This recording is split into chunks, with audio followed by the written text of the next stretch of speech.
વાતચીત કરીએ આપણી સાથે હવે વધુ ચર્ચા માટે જોડાઈ રહ્યા છે HFCLના MD महेंद्र नाहता। તેમના સાથે વધુ बातचीत करिए। महेंद्र जी, बहुत बहुत स्वागत है आपका CNBC बाजार पर।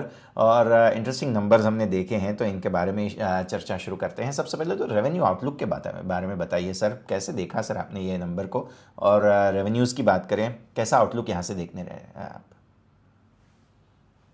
देखिए, इसमें थोड़ा सा आपको ये देखना पड़ेगा कि लास्ट ईयर का रेवेन्यू जो था ना, पेंडेमिक थी फर्स्ट क्वार्टर के अंदर, इसलिए it was skewed towards third quarter. यदि मैं नंबर बताऊं आपको, फर्स्ट क्वार्टर के रेवेन्यू में 600, हमारा लास्ट ईयर के अंदर 660 करोड़ का रेवेन्यू था केवल। ये मैं बात कर रहा हूँ 2021 की, 699 करोड़ का। Q2 में 1000 करोड़ का था, Q3 में 1200 करोड़ का था। अब Q3 टू Q3 आप कंपेयर करें तो आप कहते हैं कि 1277 करोड़ का, इस बार 1215 करोड़ हुआ। लेकिन एक चीज देखिए, लास्ट ईयर क्या हुआ था, ये जो Q1 का रेवेन्यू कम हुआ था वो स्क्यू होके Q2 और Q3 के अंदर आ गया था। लेकिन इस साल है बड़ा इवन चल रहा है रेवेन्यू। Q1 में 1206 करोड़, Q2 में 1122 करोड़, Q3 में 1200 करोड़। तो टोटल रेवेन्यू आप देखें 3 क्वार्टर का 3544 करोड़ हो चुका है, जो पिछले साल इसी समय के दौरान करीब 2829 करोड़ के लगभग था। तो 3 क्वार्टर में आप देखें तो ग्रोथ हुई है। लास्ट ईयर के थर्ड क्वार्टर को कंपेयर करना ठीक नहीं होगा कि पेंडेमिक के कारण वो रेवेन्यू स्क्यू के थर्ड क्वार्टर में आ गया था, कि फर्स्ट और क्वार्टर का, सेकंड क्वार्टर का रेवेन्यू पेंडेमिक के कारण कम हो पाया था। ठीक है सर, अब बाकी नंबर्स के हिसाब से हम देखें तो ऑब्वियसली जो है वो थोड़ा सा कम ज़रूर आया, लेकिन मार्जिन्स पर थोड़ा सा हम देख रहे हैं कि म्यूटेड नंबर्स हमें देखने मिल रहे हैं। तो इनके बारे में थोड़ा सा बताइए, क्या ग्रोथ हम यहाँ से एक्सपेक्ट कर सकते हैं आने वाले क्वार्टर्स में? देखिए, 2-3 कारण है इसके। एक तो आप बैलेंस शीट देखेंगे, प्रॉफिट लॉस अकाउंट देखेंगे, हमारा करीबन 6.5 करोड़ का एक एक्सेप्शनल वन टाइम एक्सपेंडिचर है जो VRS दिया था हमने अपनी सब्सिडरी कंपनी STL में कुछ एम्प्लॉइज को, उसका 6 करोड़ के लगभग का एक एक्सेप्शनल आइटम एक्सपेंडिचर का आया है। नंबर 2, इस क्वार्टर के अंदर लॉजिस्टिकल्स कॉस्ट बहुत बढ़ गई थी। फ्रेट वगैरह आप देखेंगे वर्ल्ड ओवर इंक्रीज की हैं, तो इनकमिंग गुड्स के फ्रेट, आउटगोइंग गुड्स के फ्रेट, वो फ्रेट्स इंक्रीज होने का भी इंपैक्ट इस क्वार्टर के अंदर आया है 3-4 करोड़ रुपए का। तीसरा, फाइबर ऑप्टिक केबल का जो बिजनेस हमारा है, ऑप्टिकल फाइबर के प्राइसेस इंक्रीज किए हैं। क्वार्टर टू क्वार्टर आप देखें तो करीबन मेरे ख्याल से इसका 8-10% का इंक्रीज फाइबर प्राइस का हुआ है। तो जो रॉ मटेरियल प्राइस इंक्रीज होता है उसका इम्पैक्ट फिनिश गुड्स में आने में थोड़ा समय लगता है, वो भी मार्जिन को हिट करने में थोड़ा सा योगदान उसका भी रहा है। बट ये सारी चीजें compare to last quarter, current quarter में स्टेबलाइज कर गई हैं। तो ये मार्जिन की जो रेशियो जो थोड़े कम हुए हैं आप जो देख रहे हैं, इट इज बिकॉज ऑफ ये दीज 3 रीजंस। बट ये सारे इस क्वार्टर में स्टेबलाइज होगा and we believe that this quarter should have a better profitability.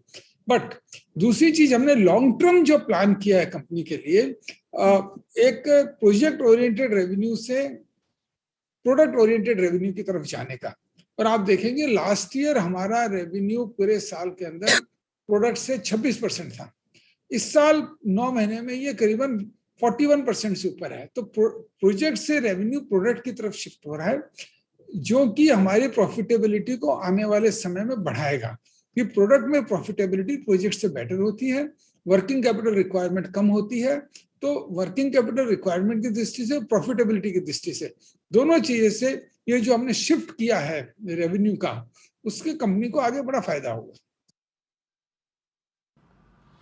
ठीक है सर, आपने अच्छे से सारी चीज़ें समझाई हमें। अब हम ये जानना चाहते हैं कि जो सेगमेंट वाइज परफॉर्मेंस है उसके बारे में थोड़ा सा बताइए, क्योंकि जिस तरीके के नंबर्स हैं सेगमेंट वाइज जानना थोड़ा सा ज़रूरी होगा। कैपेसिटी एक्सपेंशन की भी आप साथ ही साथ बात कीजिए, कैसे देख रहे हैं सर इन नंबर्स को?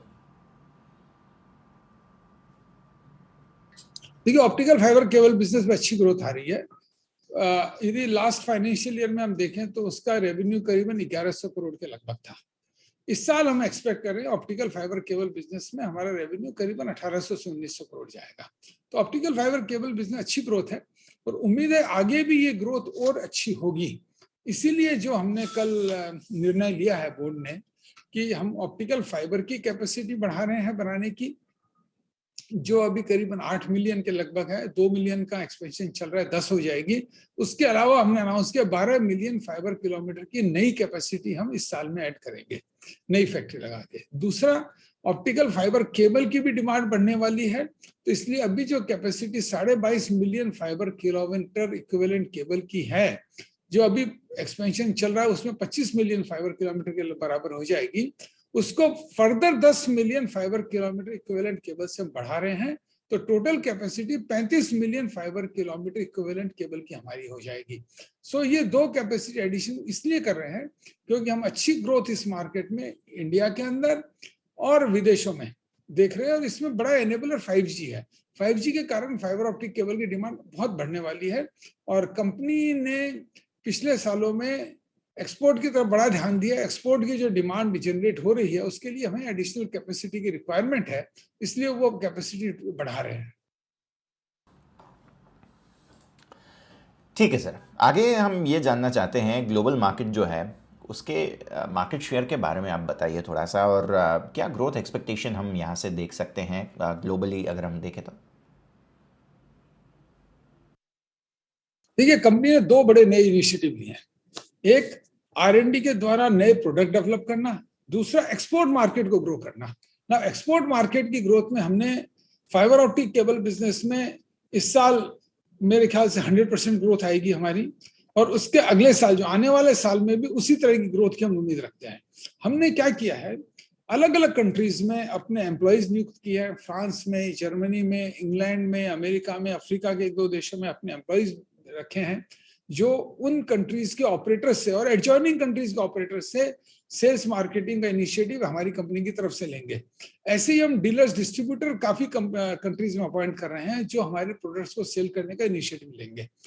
तो ये जो एक्सपोर्ट को ग्रो करने का जो हमारा कार्य है, बड़ा सुचारू रूप से चल रहा है, और आप देखेंगे कि कंपनी के एक्सपोर्ट में हर साल बढ़ोतरी होती ही जाएगी। 2 कारणों से, एक, फाइबर ऑप्टिक केबल का एक्सपोर्ट हम ज्यादा जोर लगा के कर रहे हैं।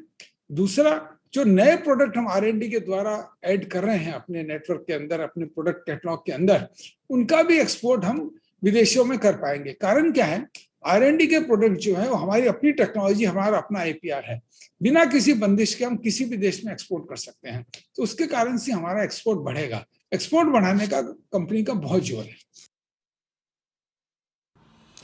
ठीक है सर, आपने अच्छे से समझाया कि एक्सपोर्ट की किस तरह से सिचुएशन होनी चाहिए। अब हमें ये समझाइए डील पाइपलाइन कैसा है सर, यहाँ से आगे क्या कोई बड़े ऑर्डर्स आपने देखे हैं, या इन सारी सिचुएशन के ऊपर हमें समझाइए थोड़ा सा। देखिए, डील्स तो ये चलती रहती है, टेंडर्स आते रहते हैं, डिफेंस का पार्टिसिपेट करते रहते हैं। कई टेंडरों में पार्टिसिपेट किया हुआ है, जो इलेक्ट्रॉनिक फ्यूजेस के टेंडर है, इलेक्ट्रो ऑप्टिक्स के टेंडर है, पार्टिसिपेट किया हुआ है। लेकिन उसमें अगले क्वार्टर में आगे क्या मिल पाएगा ये कहना बड़ा मुश्किल होता है, लेकिन सक्सेस रेट हमारी अच्छी रही है, आगे भी अच्छी रहनी चाहिए। और ऑर्डर पॉइंट ऑफ व्यू से मुझे कोई डाउट नहीं है कि कंपनी की ऑर्डर बुक अच्छी है और अच्छी चलती रहेगी।